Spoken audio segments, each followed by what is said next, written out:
그 치우침이라는 것 때문에 병도 생기지만 사실 이런 공부를 해야지만 내가 내 스스로 내 삶의 문제들에 그러니까 이제 음식을 먹을 때도 음양의 균형, 오미의 균형, 그러니까 5가지 기운의 균형 이런 걸 이제 생각하는 건데. 네, 선생님들 7시가 되어서 시작을 해보도록 하겠습니다. 안녕하세요. 깨봉이와 꼬미의 술술 동의보감 북토크에 와주신 선생님들 모두 환영합니다. 네, 저는 이번 북토크의 사회자인 꼬마드 한태림이라고 하고요. 네, 만나서 반갑습니다. 다소 늦은 시간이고 날이 추워서 어린 친구들은 좀 오기가 힘들었던 것 같습니다. 아쉽지만 귀한 발걸음 해주신 만큼 잠시 뒤에 진행될 퀴즈 시간에 퀴즈도 풀고 푸짐한 상품도 얻어 가셨으면 좋겠습니다. 그럼 이쯤에서 제 옆에 계신 술술 동의보감의 저자 보키 씨를 소개하겠습니다. 선생님 안녕하세요. 안녕하세요. 간단한 인사 한 말씀 부탁드립니다. 네, 안녕하세요.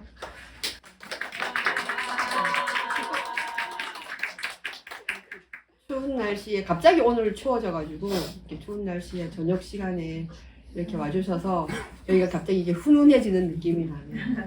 근데 원래 이 동의보감 저자가 2명이거든요. 여기 책에 보면 있지만 김혜환이라고 지금 이제 스페인에서 의학 공부를 하고 있어서 여기 좀 참석을 못했는데 그 친구에게 보낼 응원까지 저에게 보내주시면 제가 좀 힘을 내서 해보겠습니다. 좀 아쉽지만 그냥 저 혼자서 북토크를 진행하겠습니다. 네, 선생님은 동양 고전을 중심으로 공부하고 계신 가미당의 연구원으로서 대표작으로 류머티즘과의 40년 동행기인 아파서 살았다가 있고요. 학인들과 함께 쓴 책으로는 주역과 삶을 결합해서 쓴 내 인생의 주역과 사주 명리로 삶을 풀어본 누드 글쓰기가 있습니다. 이어서 진행 방식에 대해 말씀드리겠습니다. 이번 북토크는 사회자가 묻고 저자가 답하는 Q&A 방식으로 진행될 예정입니다. 이미 읽으신 분들이면 그 동의보감에 대한 이해가 더욱 깊어질 것이라고 생각되고요. 아직 읽지 못하신 분들은 동의보감에 친숙해지는 그런 시간을 가지는 데 도움이 되시지 않을까 하는 기대로 Q&A 계속 이어가 보도록 하겠습니다. 네, 선생님 시작해도 될까요? 네. 네, 첫 번째 질문입니다. 먼저 이 책을 보고 가장 든 궁금증을 질문하겠습니다. 그 동의보감이라고 하면 주로 어른들이 보는 책이라고 생각을 하는데 어린이를 독자층으로 책을 쓰신 이유가 있으신지 궁금합니다. 물론 이제 어린이들이 읽었으면 좋겠다고 생각을 해서 이제 쓴 거겠죠. 쓰면서 또는 다 쓰고 나서 좀 더 그게 좀 더 강해지던데 그런 생각이 제가 이제 아프면서 좀 겪었던 어려움과 좀 관련이 있어요. 지금 다시 돌이켜 보니까 좀 이렇게 정리되는 면이 있더라고요. 제가 이제 한 40년 훨씬 전에 이제 류마티즘을 앓기 시작해서 아픈 동안에 가장 힘들었던 게 뭘 어떻게 내가 이걸 선택하고 치료받고 해야 될지 잘 모르겠다는 생각. 그러다 보니까 이제 이것저것 찾아서 약을 하긴 하지만 항상 이제 선택에 대한 그 불안이라 그래야 되나 그런 게 있었고 그러다 보니까 이제 이 병이라는 것을 빨리 좀 물리쳐야 된다는 생각에만 좀 급급해서 그렇게 좀 살아왔었는데 그러면서도 이제 이런저런 온갖 좋다는 건 많이 해봤죠. 근데 지금 그때 그 동의보감을 만나기 전까지 했던 것들은 자연식을 한다든가 아니면 어떤 운동요법을 한다든가 그런 식으로 이제 처음에 약을 먹던 것에서 좀 벗어나서 그런 다양한 방법들을 이렇게 선택하긴 했는데 방법만 바뀌었을 뿐이지 사실 몸과 병에 대한 제 그 인식이 바뀐 건 아니었었거든요. 지금 생각해보면 그래요. 그런데 가미당을 알게 돼서 동의보감을 배우게 됐고 그러고 나서 제가 좀 바뀐 게 2가지 정도 있더라고요. 하나는 이제 생명이 어떻게 탄생하는지 그리고 그 탄생 과정에 이미 병이라는 게 포함이 되어 있구나. 그럼 이게 지금 생명 탄생의 조건인 거구나. 우리가 이제 병을 이렇게 안에 품고 태어난다는 게 그게 이제 그 이후의 삶에 따라서 내가 얼마나 그 삶을 균형 있게 살고 이런 거에 따라서 더 심화되거나 아니면 그냥 미병 상태로 잠복되어 있거나 할 뿐이지 아, 이건 조건 자체가 이렇게 되어 있구나. 그러니까 이거는 그냥 멀리 할 생각, 그런 생각에만 급급할 일이 아니라 아, 이게 어떤 하나의 신호로 볼 수도 있겠다. 내가 지금 어떤 삶을 살고 있는지에 대한 신호로 볼 수도 있겠다라는 생각이 들었고요. 그리고 이제 또 하나는 이제 이걸 동의보감을 배우고 나서 아, 이게 내가 할 수 있는 일이 있다는 것. 뭐 그 배운 만큼 동의보감을 배운 만큼 어떤 운동의 뭐 법칙이라든가 이런 걸 배운 만큼 내가 스스로 할 수 있는 일이 있다. 그러니까 뭐 병에 대해서 어떤 병이 나면 스스로 좀 관리도 하고, 근데 그 이전까지는 어떤 걸 한다 하더라도 다 이렇게 전문가에게 맡기는 쪽으로, 뭐 전문가가 아니면 누가 먹고 나왔더라 이런 걸 해본다든가, 아니면 어딘가에 용한 의사가 있어라는 정보를 듣고 간다든가 이런 쪽으로 제가 주로 이제 치료를 해왔었고 그렇게 살아왔더라고요. 그래서 그 두 가지를 생각해 보면 아, 이게 어떻게 보면은 우리가 살아가는데 필요한 공부가 바로 이런 거 아닌가라는 생각이 좀 들었었어요. 그러니까 생명이라는 게 어떻게 탄생한다, 그러니까 내가 누구인가 이런 걸 좀 아는 거랑 이 세상이 어떻게 구성되어 있는가 이런 걸 아는 것, 그리고 그래서 내가 그럼 어떻게 살아야지, 이게 이제 뭐 그냥 간단하게 말하면 존재론이기도 하고 인식론, 그다음에 윤리론 이렇게 이제 엮어지는 건데 그렇게 생각해 보니까 제가 한때 언젠가 한 30년쯤, 20년쯤 이렇게 아프면서 왜 지금까지 한 공부가 아무 도움이 안 되지? 이런 의문을 가졌던 적이 있었고, 그래서 이 공부라는 게 사실 어떻게 보면 문제 해결력을 기르는 것이기도 한데, 삶에서 만나는 문제, 근데 우리는 너무 그 문제집의 문제만 너무 풀었구나 이런 생각이 좀 들었었거든요. 그래서 아, 이래서 이게 아무 도움이 안 됐는데 도대체 이 공부를 어떻게 해야 되지? 이런 생각을 좀 가지고 계속 여기서 이제 공부를 해왔었는데, 앞에서 말한 그런 식의 공부, 그게 어떻게 보면 삶의 토대가 되어주는 거고, 그 토대 위에 우리가 이제 삶을 펼쳐 나갈 텐데, 그런 것 없이 그냥 지식과 정보만 이렇게 습득하고 하다 보니까 병이라는 걸 맞닥뜨려도 마찬가지고, 어떤 삶에서 어떤 문제를 만났을 때 항상 이제 그 정보, 지식 이런 것만 찾아서 헤매는 거죠, 말하자면. 어떤 기준도 없이.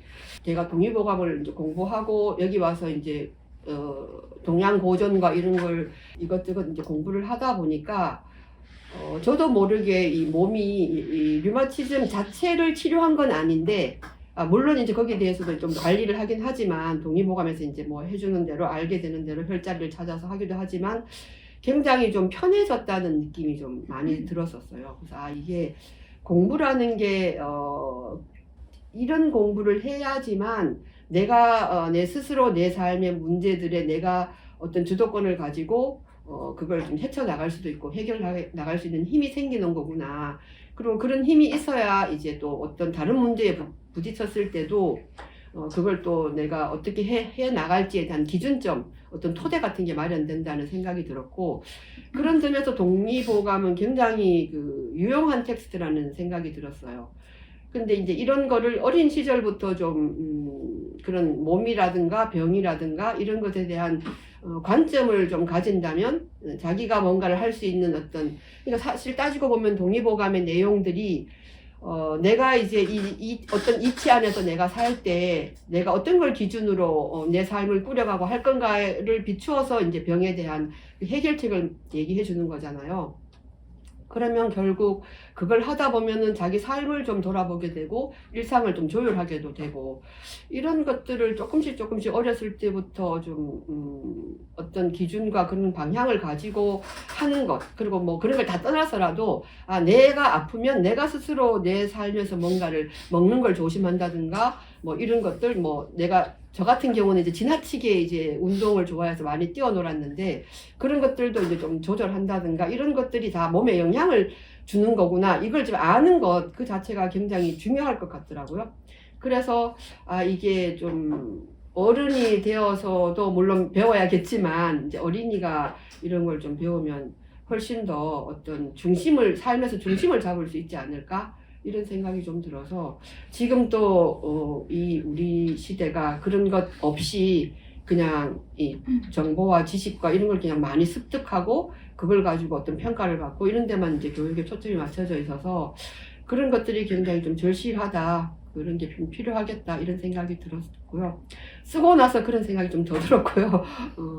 그래서 이게 좀 많이 읽혔으면 좋겠다라는 생각이 좀 들었어요. 부모님들이 같이 읽으셔도 사실 내용이 좀 생소한 부분이 많잖아요. 이게 전체 그 동의보감에 들어있는 몸을 보는 어떤 그 관점이라든가 철학, 사상 이런 것들이 그냥 이야기 속에 조금씩이지만 이렇게 깔려 있는데 그런 것들을 이제 부모님들 같이 이게 자녀들과 보면 참 좋겠다 이런 생각이 들었습니다. 네, 선생님. 정말 정성스러운 답변 감사드립니다. 예, 질문이 지금 아직 하나 남았거든요. 근데 시간이 벌써 10분이 지났어요. 네, 이어가 보겠습니다. 네. 이 어린이를 대상으로 한 책은 성인들을 대상으로 한 책이랑은 좀 많이 다를 것 같거든요. 이게 어떤 점에 신경을 쓰셨는지 궁금합니다.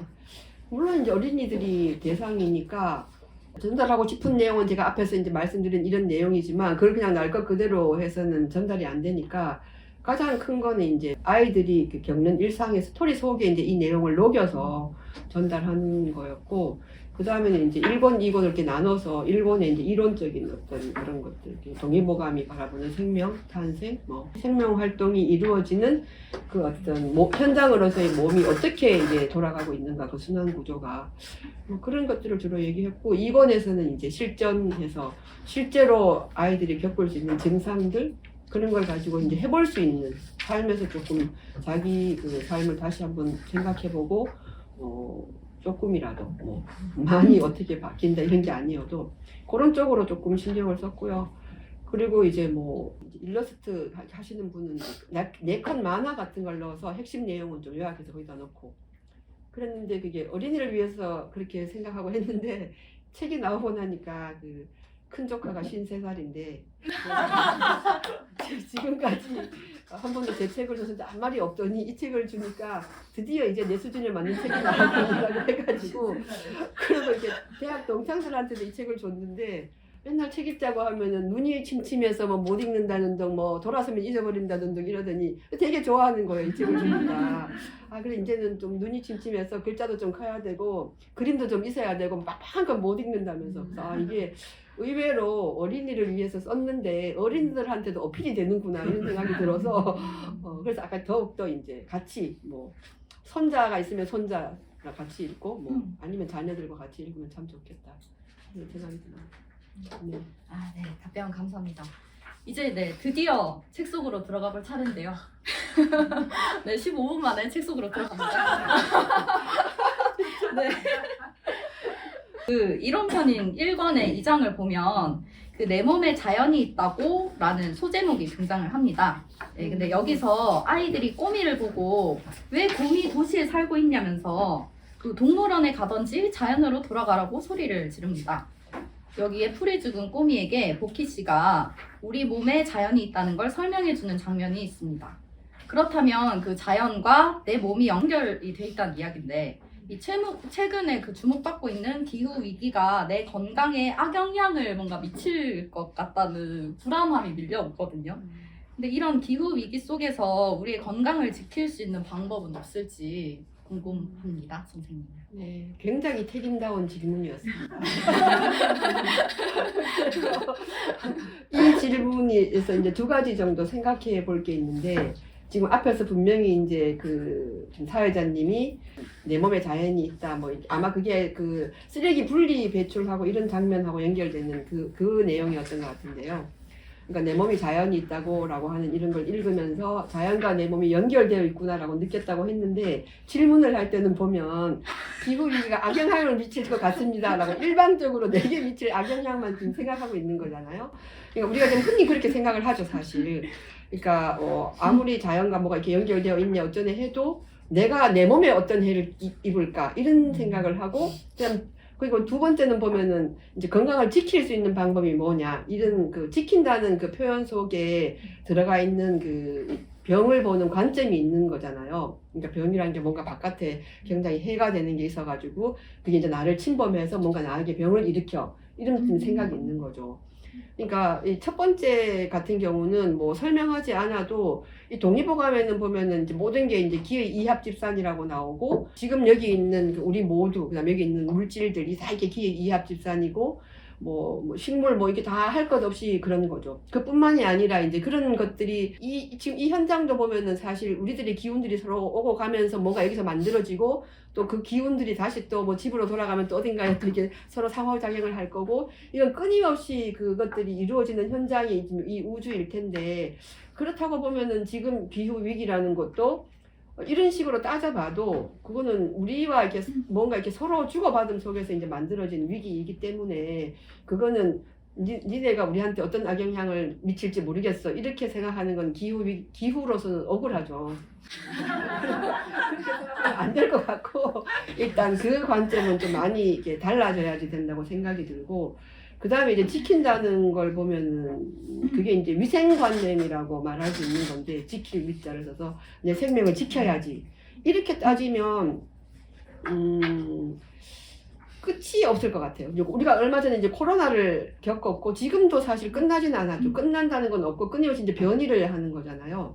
이제 그렇게 보면은 그게 생길 때마다 어떤 그 바이러스가 올 때마다 또는 어떤 질병이 생길 때마다 우리는 늘 그 끈끈을 다 방어를 해야 되는 그런 상황에 놓이게 되는 거잖아요. 근데 사실 그 동의보감에서는 이 병을 그런 관점으로 보지도 않거든요.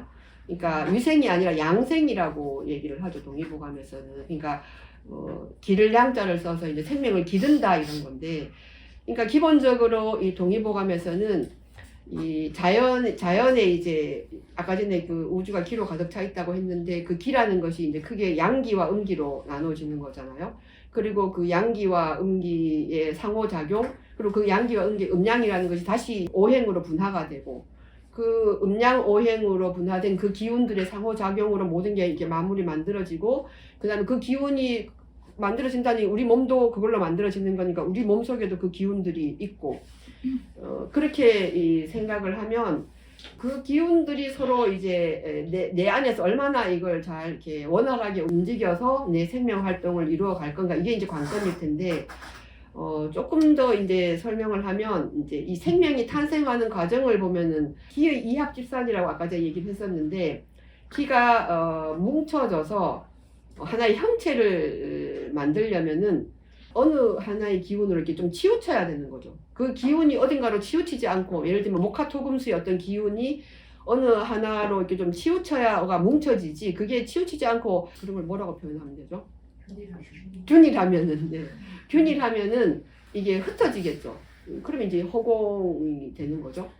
치우쳐야지 이게 형체가 만들어지기 때문에 아까 근본적으로 이제 병을 좀 갖고 있는 거고 그 치우침이라는 것 때문에 병도 생기지만 사실 그 치우침이 있어서 생명 활동이 운동이 일어나는 거죠. 시소 같은 게 보면 이렇게 어딘가에 한쪽으로 이렇게 무게가 이렇게 쏠려서 치우쳐 있기 때문에 이렇게 오르락 내리락 애들이 타고 놀 수 있는 거잖아요. 근데 그렇게 생각해 보면 이 치우침이라는 거는 병도 발생시키지만 생명 활동도 하게 하는 거고 그러면 거기서 이제 운동이 일어나서 생명이 이제 우리가 유지가 살아갈 텐데 그렇다면은 그 생명 활동이 그 치우침에도 불구하고 그것이 이제 움직임을 통해서 활동을 통해서 이제 생명이 영위가 된다면 그 이후에 이제 우리가 어떻게 살 건가의 문제가 이제 다시 놓이는 거잖아요. 그런 이제 앞에 우리가 놓일 텐데 그럼에도 불구하고 그 치우친 기운 그런 걸 가지고 어떻게 더 이상의 치우침을 거기에 더 보태지 않고 균형을 맞추면서 살아갈 건가. 뭐 음양의 균형, 크게는 이제 음양의 균형을 맞추는 거겠죠. 그리고 그 음양이 다시 이제 분화된 그 목화토금수의 이제 오행의 그 서로 이렇게 돕기도 하고 상생을 하기도 하고 상극을 하기도 하는데 그런 것들이 얼마나 또 균형 있게 이게 이루어지면서 생명 활동이 이루어질 건가 이런 문제가 남을 텐데 그걸 이제 우리가 어떻게 잘 꾸려가는가 하는 것이 이제 양생인 거죠. 그게 이제 내 생명을 기르는 거죠. 내 몸 안에 들어온 자연의 기운, 그것들이 얼마나 잘 이렇게 순환하면서 내 생명 활동이 원활하게 이루어질 수 있도록 할 것인가. 그게 이제 양생이어서, 그게 아마 지금 우리가 많이 듣고 있는 면역력이라는 말로 바꿀 수도 있는 거죠. 그러니까 이번에 그 코로나를 겪으면서도 그러니까 서양 의사들도 그냥 한결같이 하는 말이 결국은 가서 면역력이 문제다. 내 몸이 그 바이러스의 그 활동과 어떻게 내가 그 활동과 만나고 또 거기서 뭐 내가 또 아플 수도 있는 거죠. 그럴 때 어떻게 내 안에 있는 힘을 잘 이제 발휘시켜서 그 바이러스와 함께 잘 이제 그걸 통과해서 다시 또 일상을 회복하고 살 건가. 그리고 뭐 때로는 아프면서도 일상을 꾸릴 수도 있는 거고. 그래서 그 질문은 이제 그렇게 답을 할 수 있을 것 같습니다. 질문 답이 좀 길었나요? 아니요.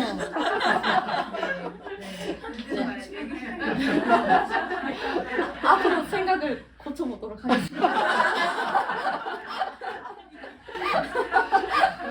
네, 이어서 네 번째 질문입니다. 네. 이론편 6장에 너무 슬프거나 기쁜 것도 병일까를 보면 그 각기 다른 감정과 장기들이 연결되어 있다는 내용이 되게 흥미로웠는데요. 그 나의 심리 상태로 몸을 관찰하거나 반대로 몸을 통해서 나의 심리를 돌아볼 수 있을 수 있겠다는 생각이 들었습니다. 슬픔은 폐와 연결이 되고 분노는 간, 기쁨은 심장, 두려움은 신장과 연결된다고 언급을 해주셨는데요. 그렇다면 각각의 장기들이 왜 그런 감정과 연결이 되는 건지 네, 궁금해지더라고요. 그거는 이제 각 장기들이 하는 그 역할, 그 가지고 있는 기운, 그 성질하고 이제 밀접하게 관련이 있는 건데, 그러니까 간이라는 게 이제 하는 역할을 보면은 간주 소설 그래가지고 이제 소화를 이렇게 시켜서 이렇게 위로 들어가서 이렇게 막 부숴가지고 그게 이제 그 소장으로 내려가서 소장에서 영양분을 흡수하고 거기서 이제 뭐 이렇게 청탁을 구분해서 이제 탁한 거는 이제 소변 뭐 대변으로 내보내고 이제 맑은 거를 이제 비장으로 보내거든요. 그러면 이제 그 비장이 다시 이제 폐로 이걸 쏘아 올려주고 뭐 그렇게 그런 과정에서 이제 이 간이 하는 역할은 뭐냐 하면은 소화기관에 속해요. 간에서 담즙이 나오면 그걸 보관하는 게 이제 담낭인 거잖아요. 그러니까는 그 담즙이 나와서 그 이 소화 작용에서 잘게 이렇게 부수는 역할. 그러니까 뭉치지 않도록. 뭉치면 열이 나고 이렇게 소화가 안 되니까 이걸 다 부서뜨려서 이렇게 흩어놓는 역할을 하는 게 간이에요. 그러니까 요 그 간과 이 그 분노라는 걸 연결하는 거는 뭐 물론 이제 이 그 우리가 흔히 간이라는 게 이제 그 이렇게 뚫고 나오는 기운이어서 목하고 나무라는 거하고 연결되는 것도 이제 이거하고 연결되는 거거든요. 나무가 쭉쭉 자라잖아요. 흙을 뚫고 올라와서 자라는 그 기운, 위로 뻗치는 기운. 그리고 어떤 것이든지 이렇게 좀 그러니까 감정도 이제 이렇게 확 이렇게 부순다 그래야 되나 그런 게 있는. 그러니까 감기가 이렇게 제대로 작동을 안 하면 울결이 된다고 말을 하잖아요. 그런 것처럼 이게 간이 하는 그 소설 작용, 그 하는 역할, 그리고 간이라는 것이 이제 목의 기운을 가지고 있고 목은 이제 뚫고 솟아 이렇게 자라서 쭉쭉 뻗어 올라가는 기운. 그러니까 이제 분노는 치민다 이러잖아요. 보통 분노가 치밀어, 화가 치밀어 이렇게 해서 올라오는 기운하고 연결되는 거고, 그 다음에 화는 이제 그게 심장하고 연결이 되고 기쁨인데, 심장은 사실 이게 그 혈을 전신으로 팍팍 이렇게 보내주는 역할을 하고, 심장의 화기운이 또 이렇게 열하고 이제 연결이 되는 거니까 화가 불이잖아요. 그러니까 불은 이제 타오르죠.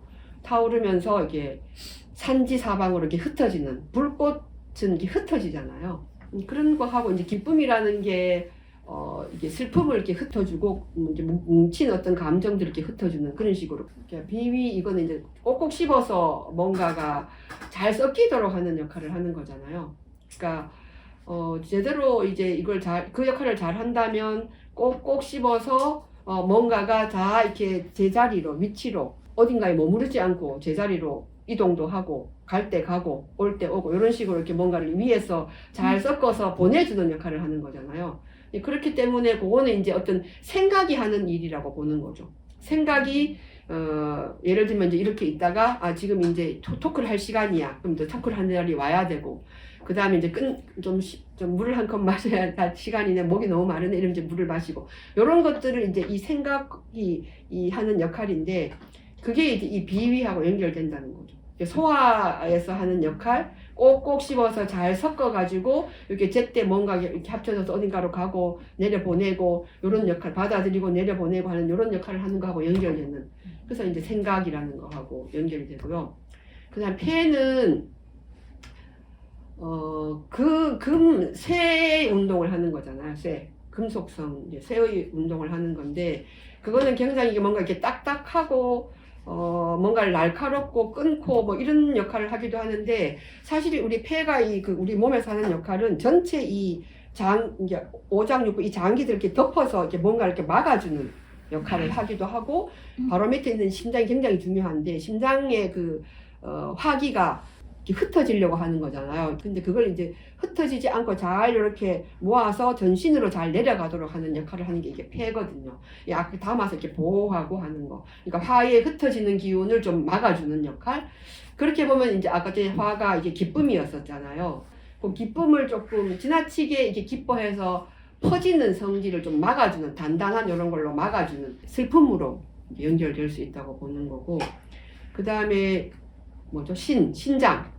우리 몸에서 이제 물을 담당하기도 하고 우리 생명의 씨앗이 거기에 들어있기도 하고 신장이 이제 계절로 보면 이제 겨울에 배속이 되고 가장 수렴성이 강한 게 이제 이 물이고 신장이고 그러니까 거기 이제 씨앗을 말하자면 응축해 놓는 거잖아요. 신장이. 그래서 이 두려움이라는 감정이 여러 감정들 중에서 가장 이렇게 움츠러드는 감정.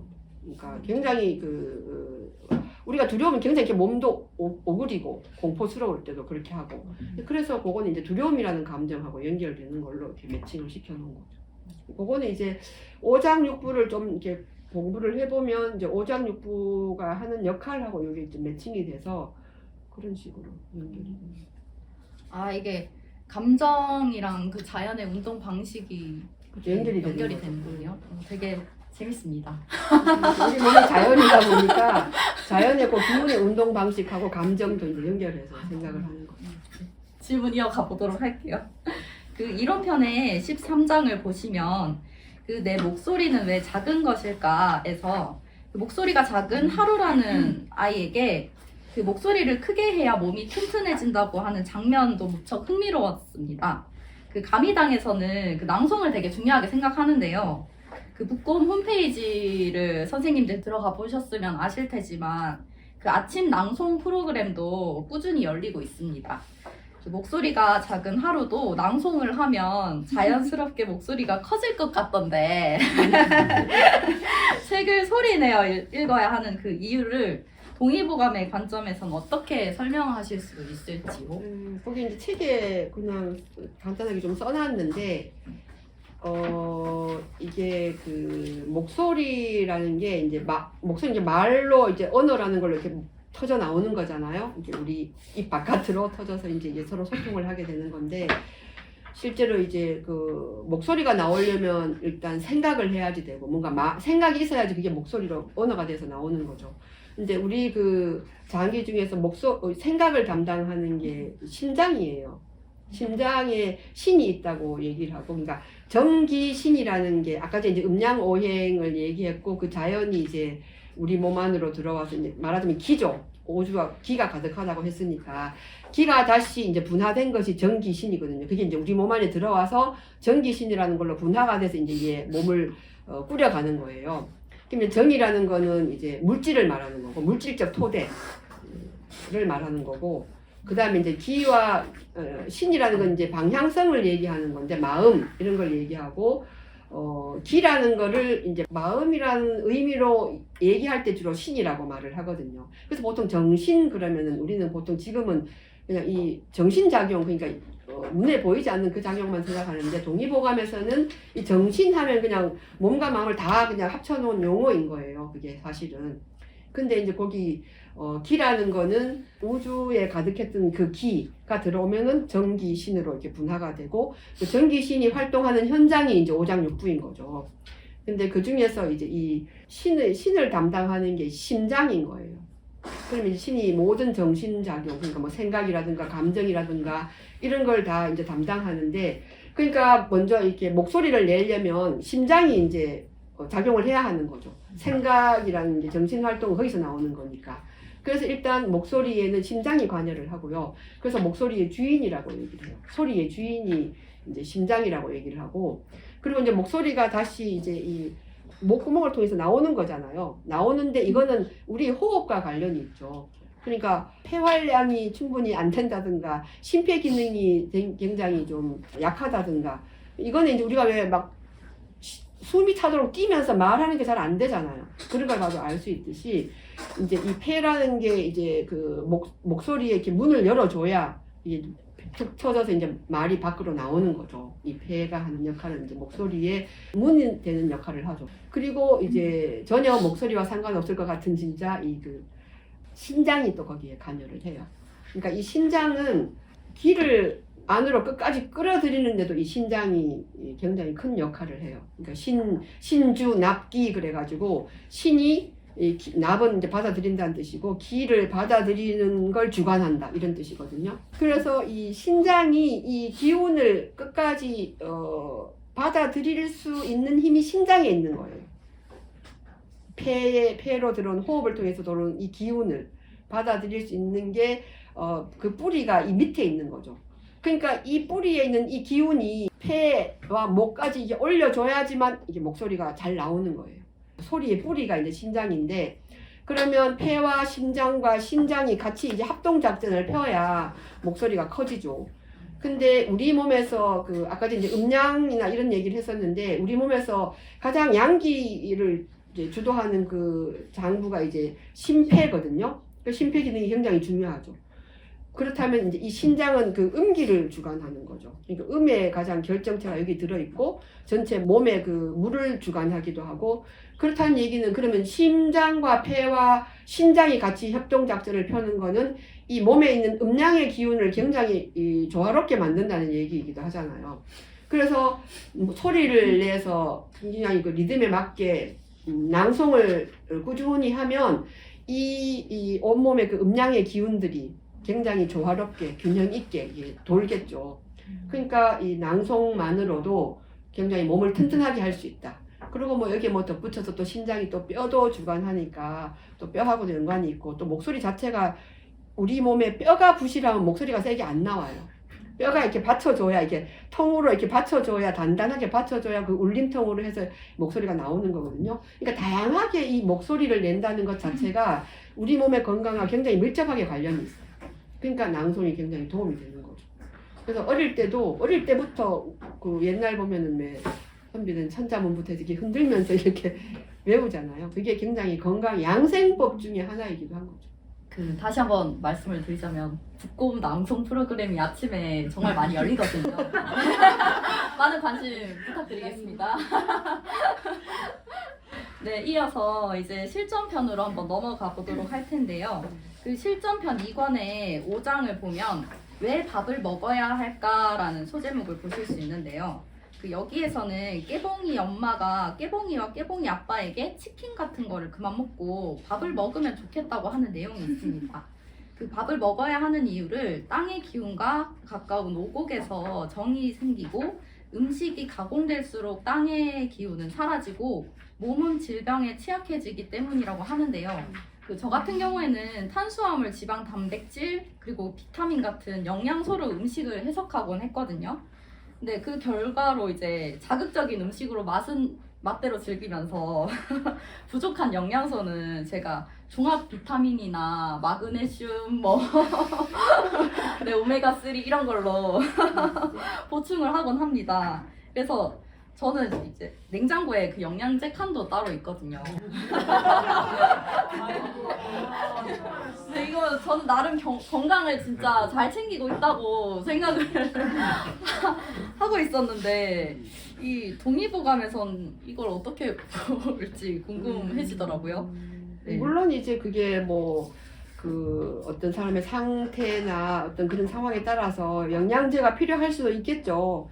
근데 그걸 뭐 여기서 뭐 어떻다 말하기는 좀 어렵고 일단은 그 동의보감에서는 아까 이렇게 모든 것의 기의이합집산이라고 했죠. 그리고 어떤 그런 기운들이 뭉쳐지고 흩어지고 하면서 만물이 생겨나 생성소멸을 하는 건데 그렇기 때문에 그 음식을 먹는 것도 어떤 그 영양소를 먹는다고 생각하지 않고 기운을 먹는다고 생각을 해요. 기운을 우리 몸에 이제 들인다고 이제 생각을 하는데 그러면 거기서 이제 기운이라는 건 음양이라든가 뭐 목화토금수 이런 거하고 연결이 되겠죠. 그러니까 여기서는 어떤 영양소 이런 거로 뭐 단백질이나 탄수화물 이렇게는 이제 그건 이제 지금 현대 영양학에서 이제 그렇게 얘기를 하는 거이고, 동의보감에서는 오미, 오색 이런 거하고 이게 연결이 돼요. 5가지의 맛을 골고루. 왜냐하면은 그거는 아까 전에도 말했듯이 계속 이제 반복되는 얘기인데 그게 이제 밑에 깔려 있는 거죠. 아, 우리는 자연에 있는 기가 우리 몸속에 들어와서 이 모든 걸 하고 있어라는 게 기본으로 깔려 있는 거죠. 그러니까 이제 음식을 먹을 때도 음양의 균형, 그다음에 그 오미의 균형, 그러니까 5가지 기운의 균형 이런 걸 이제 생각하는 건데, 그렇게 보면은 이제 음식을 먹을 때도 우리가 가공이 덜 된 것, 가공을 하고 그런 걸 거칠수록 이 기운은 사라지는 거잖아요. 땅에서 그 빨아 올린 그 지기가 사라지는 거고, 양념을 더 할수록 자극적일수록 그 기운은 사라진다고 보는 거죠. 그래서 담백한 음식, 그러니까 그거는 가장 담백한 그 자연의 전기가 살아있는 게 오곡, 그러니까 밥 같은 걸 해서 이렇게 밥을 옛날에 이제 가마솥에 밥 하면 가운데가 약간 좀 꺼지면서 거기 이제 물이 이렇게 보이잖아요. 그런 게 가장 그 오곡의 정을 잘 간직하고 있고, 그게 정이라는 게 우리 자연의 정이면 우리 몸에서도 정으로 역할을 하는 거잖아요. 몸과 자연이 다르지 않으니까. 그래서 그런 걸 먹는 것이 가장 몸에 좋다라고 이제 생각을 하는 거죠. 그러니까 오히려 어떻게 보면은 음양이나 그 5가지 목화토금수의 어떤 이 기운들을 골고루 잘 먹고 있는가 이런 것 쪽으로 조금 더 생각을 하는 게 좋을 것 같고, 그렇게 따지면 뭐 이게 음의 기운과 양의 기운이 있는 음식, 뭐 무는 양의 기운이 강하고 배추는 음의 기운이 강하면 무랑 배추를 섞어서 김치를 담잖아요. 우리가 김장할 때. 그것도 그런 이유가 있는 거죠. 그리고 뭐 여러 가지 면에서 그렇게 생각할 수 있을 것 같아요. 그러니까 부드러운 게 음이라면 딱딱한 건 양. 그러니까 부드러운 식감이 나는 거와 딱딱한 식감이 나는 걸 또 골고루 균형 있게. 우리는 지금 현대 그런 영양학에서는 그런 건 생각하지 않잖아요. 그러니까 동의보감은 전혀 좀 다르죠. 특히 요즘 애들은 좀 딱딱한 걸 별로 안 좋아하는, 그래서 턱이 다 이렇게 되는 것 같아요. 여기가 발달하지 않는 것 같아요. 그러니까 그런 걸 좀 생각하면 훨씬 더 자연의 기운을 우리 몸속에 받아들여서 좀 몸을 튼튼하게 하는데 도움이 되지 않을까 그런 생각이 좀 드네요. 그리고 왜냐하면 그게 또 감정과도 연결이 되니까, 이 오장과 아까 이제 감정이 연결된다고 했고, 이 5가지 맛이 다 오장과 연결되죠. 그러니까 뭐 간은 신맛하고 연결되고, 심장은 쓴맛, 비위는 단맛, 폐는 매운맛, 폐대상은 그다음에 신방광은 짠맛. 그러니까 그런 맛들이 이 장기들하고 계속 이제 뭔가 기운을 주고받기 때문에 그렇게 맛을 또 골고루 해서 먹는 게 훨씬 몸에 좋지 않을까 싶네요. 자극적인 거보다는. 그러니까 요즘은 이제 뭔가 자기 먹고 싶은 대로 먹어놓고 일단은 그렇게 해서 뭐 자연의 기운이든지 이런 건 아무 생각 없이 먹고, 그 다음에 부족한 거는 영양제로 채우겠어 이런 생각을 하는 것 같아요. 근데 동의보감은 그건 이제 플러스 건강법이고, 동의보감은 계속 뭔가 이렇게 비우면서 자연과 어떻게 내가 자연의 기운과 어떻게 교감할 건가를 항상 그걸 잊지 않고 있는 거죠. 네, 이어서 다음 질문 이어가 보도록 할게요. 그 실전편 6장에 등을 펴지 않으면 어떻게 될까? 이거 보면은 이 등을 펴지 않았을 때 심장과 폐의 기운이 상하고 척추와 뇌의 정이 충만해져서 몸을 잘 움직일 수 있고 정신 활동도 활발해진다고 언급이 되어 있어요. 네, 혹시 등을 곧게 펴고 앉는 그런 습관을 들이는 가장 좋은 방법이 있을까요? 읽을 때 잠깐 등을 폈다가 또 다시 구부러지더라고요. 그럴 것 같아요. 근데 이것도 뭐 어떤 하나의 자세, 뭐 그런 특효약이 있는 것 특효 처방이 있는 것 같지는 않고, 이 모든 거는 그냥 내 일상을 어떻게 꾸려가냐 하고 어떻게 연관해서 생각해 보는 게 가장 오래 가고 가장 효과적인 방법인 것 같아요. 제 생각에는. 그러니까 뭐 예를 들면 다양한 방면으로 지금 다 펴리를 펴시느라고 지금 그러니까 뭐 예를 들면 가구 같은 경우도 소파에 앉으면 자동적으로 이렇게 허리를 꼿꼿하게 앉기는 좀 힘들더라고요. 저도 이렇게 뭔가 어떤 뭐 촬영 같은 거 할 때 소파에 앉는 게 되게 힘들고, 저는 그리고 침대도 너무 푹신하면 이게 좀 힘들잖아요. 그런 것처럼 어떤 그런 것들을 조금 다시 배치를 한다든가, 그리고 이렇게 내가 늘 이제 진짜 방에서 또 소파에서 늘어붙어서 그냥 거기에 한 몸이 돼서 이렇게 지내면 자연스럽게 이렇게 자세는 삐뚤어지게 되겠죠. 그러니까 뭐 적당하게 이제 운동을 한다든가 규칙적으로 뭐 그런 것들을 다양하게 좀 같이 이걸 해야. 근데 사실 왜 등을 이렇게 펴야 되는가를 확실히 알면 그게 습관적으로 이렇게 했다가도 어느 순간 이렇게 펴게 되더라고요. 그러니까 아까 제가 말했던 그 뭐 우리말의 정기신, 그러니까 정과 기는 같이 짝으로 정이 있어야 기가 길러지고 기가 있어야 정이 운반이 되는데 정기가 오르내리는 그 길이 통로가 등에 있거든요.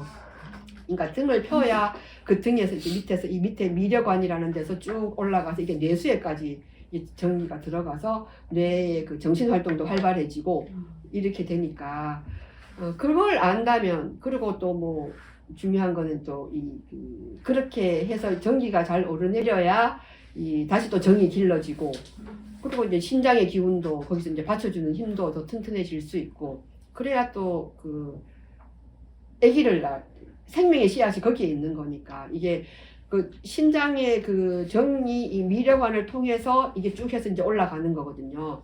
그러니까 이게 돼야 이 정이 충만해지는 거고, 정이 충만해야 또 이 전기가 잘 오르내리는 거, 이게 맞물려 있는 거라서 그게 또 이세를 탄생시키는데도 굉장히 중요하잖아요. 새로운 생명 탄생에도. 그렇다면은 진짜 가장 중요한 뭐 우리 몸의 건강뿐만이 아니라 또 다른 생명으로 이어지는 일이라서 그걸 알면 좀 똑바로 하지 않을까요? 이세를 위해서 습관을 들어봐야 될 것 같습니다. 마지막 질문인데요. 그 실전편 4장을 보면 머리는 왜 빗어야 할까에서 특히 아이들한테 모자를 씌우지 말라는 말씀이 좀 새롭게 와닿았거든요. 근데 요즘 부모님들은 좀 아이를 지극정성으로 보호하려는 그런 마음이 많은 만큼 되게 이렇게 모자도 많이 씌우고 이렇게 케어를 하시는데, 이런 모습을 보니까 좀 정작 아이에게 좋지 않은 그런 일들을 많이 하고 있다는 생각이 들더라고요. 그래서 이런 점을 포함해서 술술 동의보감 독자들에게 하고 싶은 말씀이 있으면 간단하게 좀 해주시면 감사하겠습니다. 뭐 지금까지 많이 했는데 사실 저희는 어렸을 때 이 옛날 부모님들은 이걸 다 알아요. 이 어린애들은 양기 덩어리다. 이 양기는 위로 치솟는 그 기운이 있잖아요. 근데 이게 모자를 뚜껑을 닫아 놓으면 이게 워낙 이게 양기가 이렇게 위로 솟아서 이렇게 양기 덩어리인 그게 이제 발산이 돼야 되는데 그걸 이제 막는다는 거죠. 그러니까 오히려 발을 따뜻하게 하고, 그건 뭐 모든 사람에게 해당되는 일이에요, 사실은. 근데 이제 노인이 되면 약간 양기가 죽으니까 이제 노인들은 머리가 되게 시려운가 보더라고요. 양기가 여기까지 안 올라가서. 그래서 할머니들 보면 뭔가 이렇게 그렇게 생긴 그 모자가 있더라고요. 옛날 노인들이 쓴 모자. 그러니까 여기는 약간 튀어놓고 이렇게 되는 그런 모자가 있었어요. 근데 어린애들은 사실 모자를 뭐 특별한 경우가 아니면 안 씌우는 게 낫죠. 아주 뜨거운 땡볕에 이제 가야 된다든가, 아니면 뭐 너무 날씨가 진짜 영하 뭐 얼마로 내려가서 갑자기 나가면 이렇게 머리에 이렇게 혈관들이 뭔가 좀 충격을 받을 수 있다든가 이러면 몰라도, 그게 아닌 다음에는 머리는 항상 차게 하는 게, 그래서 동의보감의 그 두한 조결, 두는 차갑게 족은 따뜻하게 하는 게 굉장히 이제 건강에 좋은데, 근데 요즘은 이제 이런 그 이치를 잘 모르니까 그냥 애한테 예쁘게 하려고도 모자를 씌우고, 또 그냥 무조건 조금만 추워도 그냥 다 모자를 씌우고 이러는 식으로 이제 아이들을 좀, 그것도 사실은 과잉 보호인 거죠. 몰라서 그렇기도 하고.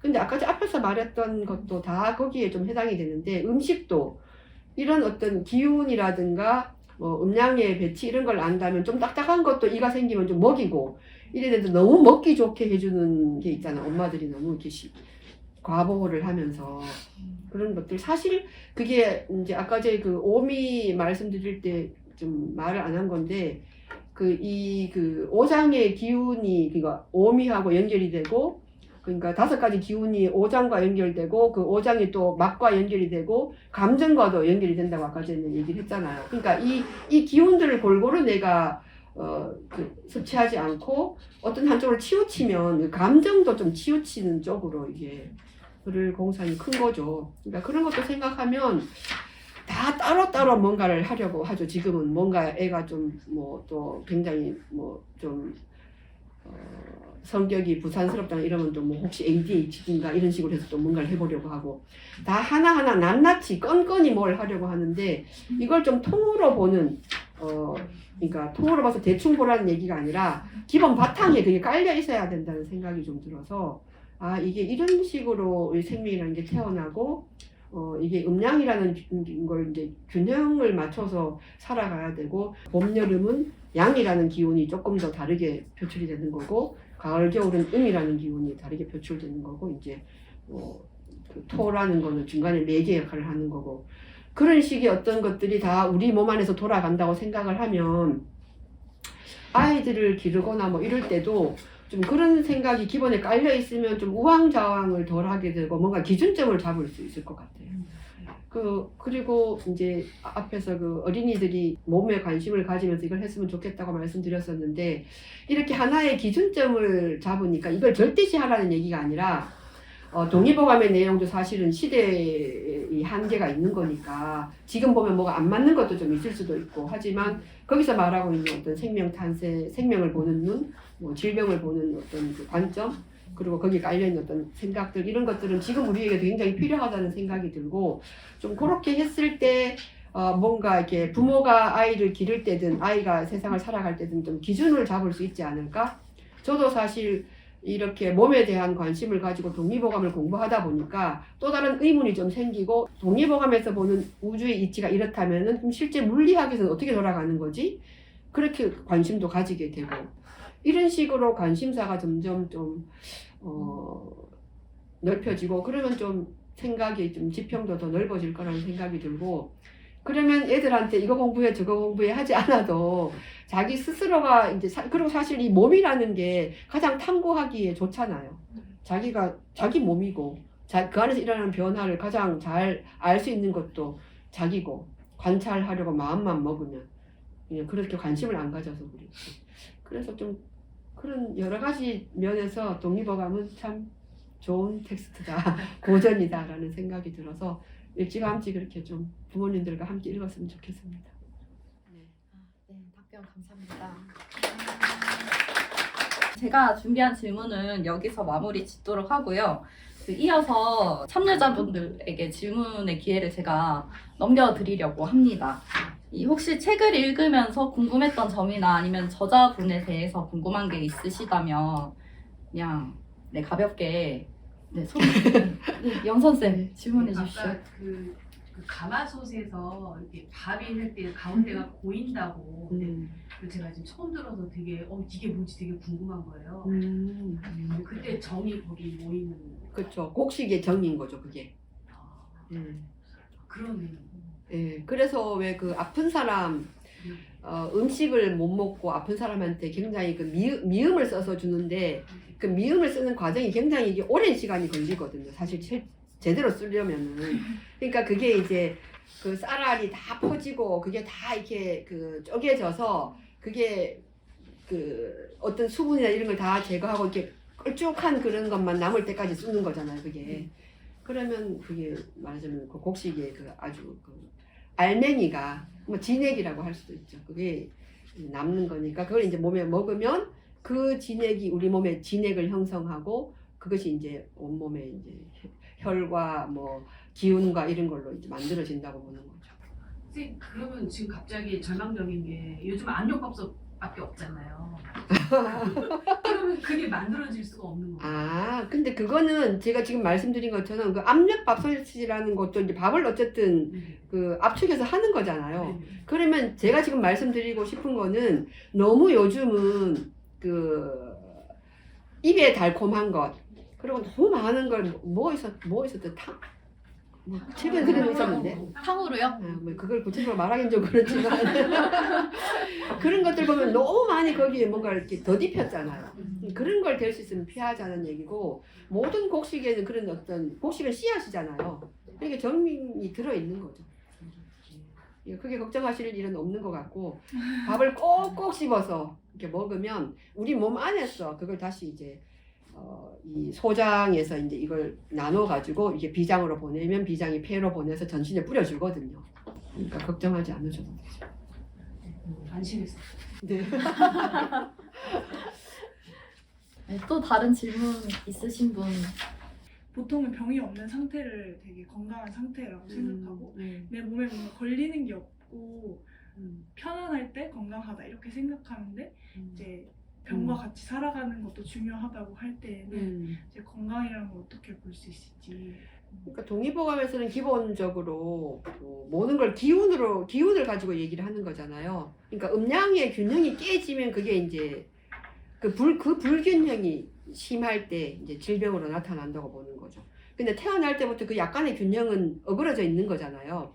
근데 그 자체로 병이 바로 드러나는 건 아니고 그게 이제 미병 상태로 안에 잠복해 있는 거고 우리가 이렇게 살아가면서 이제 먹는 거라든지 뭐 일상생활이라든지 이런 걸 다 그 음양의 균형을 깨지는데 더 보태는 쪽으로 만약에 산다면 그게 더 치우쳐져서 이제 질병이 되는 거니까 이 기준은 그런 거죠. 뭐 이제 음양이라는 기준이 그래서 간단하다고 하는 게 음양이라는 기준은 예를 들면은 뭐 사실 내가 활동을 할 때도 그런 게 있는 거잖아요.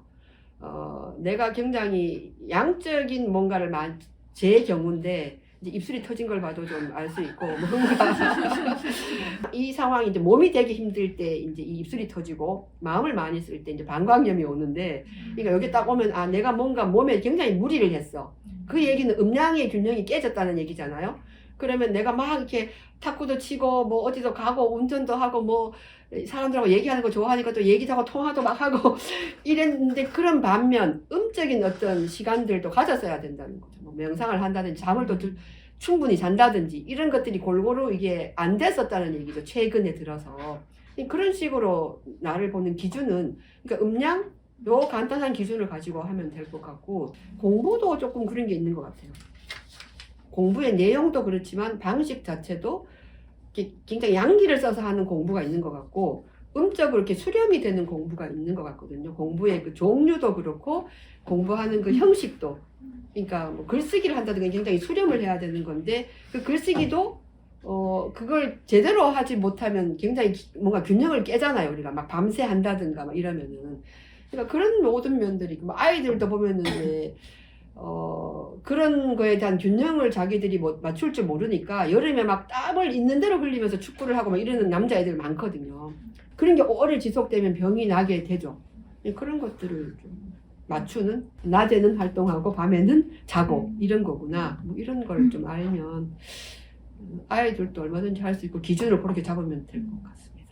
이 병을 내가 완전히 뭐 이걸 낫게 할 수 이게 아니라 내가 내 몸에 생긴 이걸 어떻게 관리할 수 있어. 내가 돌볼 수 있어 내 몸을. 이런 데서 오는 안정감이 되게 크더라고요. 그리고 그게 결국은 또 저 같은 경우는 굉장히 병이 편안해지는데 도움이 됐고 심리적인 게 좀 되게 크긴 하잖아요. 안 그러면 늘 불안하죠 이게. 또 어디서 뭐가 조금 생기면 이게 또 왜 생겼지? 이런 식으로 자꾸 가다 보면은 그게 그 걱정이 끝이 없이 걱정을 낳고 나중에는 어마어마한 데로 가 있어요. 그러니까 제 친구가 조금 소변이 좀 안 나왔다 그러는데 걔가 갑자기 소변을 못 보는 상상을 막 하고 그래서 막 어디인가에 있는 한의원을 막 예약을 하고 막 이렇게 가는 거죠 이게. 그래서 그게 아니라 물을 좀 더 마셔봐라 이랬더니 그러고 나니까 이제 쏙 들어가서 그 말이 이게 물을 마시니까 이제 소변이 좀 나오는 거라. 그러니까 이게 사람이 그렇게 되는 것 같아요. 그러니까 거기 밑바탕에 뭐가 깔려있냐 하면은 자연과 우리가 너무 다르다 이게 너무 전제가 강해요. 이걸 깨는 게 되게 힘든 것 같아요. 그래서 그거를 좀 동의보감을 통해서 좀 확실히 내가 좀 생각을 하면 복잡한 그 뭐 여기 나오는 뭐 그런 동의보감 책에 보면 나오는 것들 다 할 수 없죠. 그러니까 이런 어떤 이치? 자연의 운동 법칙과 우리 몸의 운동 법칙이 다르지 않아. 한 번 음이 되고 한 번 양이 되는 거야. 그래서 음양의 균형을 이루어야 돼. 요것만 내가 알아도 좀 어느 정도는 그런 걸 좀 스스로 해나갈 수 있지 않을까. 저도 네. 네, 질문하시죠. 질문이 아니라 감상을 네. 되게 재밌게 읽었는데 실전편이 훨씬 이렇게 다양한 사례가 나와서 응용할 게 참 많더라고요. 근데 나도 동의보감을 꽤 봤는데 보고 이게 되게 새롭게 다가온 게 한 가지 있어요. 그 노체충이라는데 벌레 얘기하면서 그러면 이제 몸이 뭐 어떤 이제 문제가 생긴다. 그런데 성격이 이상해지냐. 남의 험담을 하고 계속 화를 낸다. 그게 이제 이게 양생이 왜 우리가 이제 마음을 닦는 수양이나 수행이 돼야 되는지가 그게 그 문장에 잘 드러난 것 같은데. 그러니까 우리는 이제 몸이 어디가 탈이 날까 이거는 너무너무 신경을 써요. 그런데 이제 몸이 탈이 나면 성격이 이상해지는 거야. 근데 다 부정적인 방식이에요. 갑자기 남의 혼담하고 뭐 그냥 이유 없이 화를 내는 증상이 나타나. 공부가 싫어지고 이런 거. 그래서 이제 본래의 감염이 되는. 그러니까 우리가 이제 몸을 잘 본다가 이제 마음을 내가 제대로 쓰고 있나를 관찰해야 되는 거죠. 그 지점이 좀 이게 동의보감이 어떻게 이제 그런 그 수양이나 수행의 문제와 연결이 됐나 이거를 잘 또 환기시켜줬고, 그리고 또 하나가 약간 웃기다기보다 이게 시대와 어긋난 게 하나 있었는데 눈을 필요하게 하는 거 있잖아요. 근데 거기에 그 이제 책을 너무 많이 보면 눈이 피로해진다가 있어. 내가 그걸 보고 갑자기 웃음이 팍 터진 거야. 지금 책을 너무 안 보거든요, 사실. 근데 그 시절에는 뭘 뚫어지게 보는 건 책밖에 없었던 거예요. 그게 이제 뭐 소설책 이런 재밌으면 더 막 집중해서 봤겠죠. 그래서 조명이 별로 밝지 않고 막 어두운 불빛 아래서 보니까 더 신기해. 그러니까 이제 눈을 보호하려면 책을 좀 절제해라 이런 건데 지금은 반대. 책을 봐야 눈을 지켜요. 그 시간에 이제 전자기기에 덜 노출이 되는. 지금 눈이 다 이제 사실 뭐 청년이나 노년층이 거의 비슷하게 됐잖아요. 시력이 보통 나쁜 게 아니더라고. 내가 눈이 침침해서 이렇게 나이가 들어서 잘 좀 안 보인다 그러면 다른 사람들은 거의 지금 시력을 잃기 직전의 상태야. 거의. 그 정도로 이게 우리의 눈에 이걸 많이 쓰고 있는데 그게 다 전자기기. 집에 있는 것만 해도 어마어마하죠. 이제 TV에서도 유튜브가 다 나오기 때문에 거기다 뭐 태블릿이 있고 그 스마트폰이 있으니까 그러니까 이거를 멀리 하려면 책을 보는 시간이 있어야 되는 거예요. 네. 그래서 동의보감도 이건 예측을 못했구나. 아니 그 장면에 이렇게 갑자기 내가 웃음이 빡 터졌어요. 책을 너무 안 보는데 눈은 너무 안 좋은 거예요.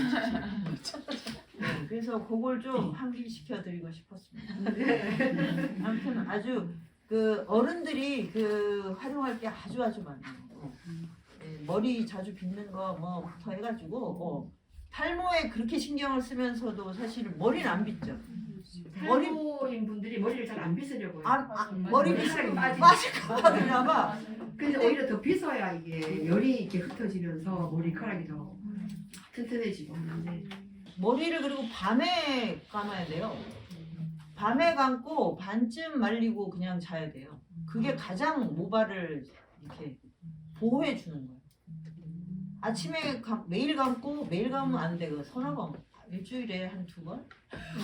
머리를 자주 감지 않는다가 있어요, 양생. 그리고 몸도 자주 씻으면 안 되고 진액을 다 이제 벗겨내는 거라서. 그런데 이제 드라이를 가지고 하고 막 근데 어쨌든 이 머리에는 계속 열이 가면 그러니까 가장 안 좋아. 그게 엄청나게 열이 가해져야지 찬바람을 말리면서 드라이 되는 거 아니야? 그러면 그 모발의 최악일 것 같은데. 그러니까 이게 뭐 순서가 많이 잘못돼. 그런 걸 이렇게 판단할 기준이 없으니까 외모, 보이는 어떤 모습 이런 데만 관심이 있다 보니까 이게 붕 떠 있는 걸 어떻게 보면 그래요. 갑자기 공부가 하기 싫거나 또 자꾸 누구 뒷담화를 하는 사람은 조용히 벌레 검사 좀 해야겠다. 스스로 좀 점검을 하세요. 이제 드디어 이어서 기다리고 기다리시던 퀴즈 타임을 가져보도록 하겠습니다. 퀴즈 역시 이론편과 실전 파트에서 2개씩 꼽아봤는데요. 책이 있으신 분들은 오픈북 찬스 가능하니까 적극 활용해주세요. 첫 번째 질문입니다. 옛 사람들은 머리에 몰린 열을 빼는 또 한 가지 방법으로 머리 빗기를 즐겼는데요. 동의보감에는 권장하는 횟수가 명확하게 나와 있습니다. 책에도 이어서 다음 퀴즈. 아침에 일어나기 힘든 사람은 다리 안쪽에 경맥을 눌러주는 게 좋다고 하는데요. 이 경맥의 이름은 무엇일까요? 1번 위경맥, 2번 강경맥, 3번 태경맥, 4번 방광경맥.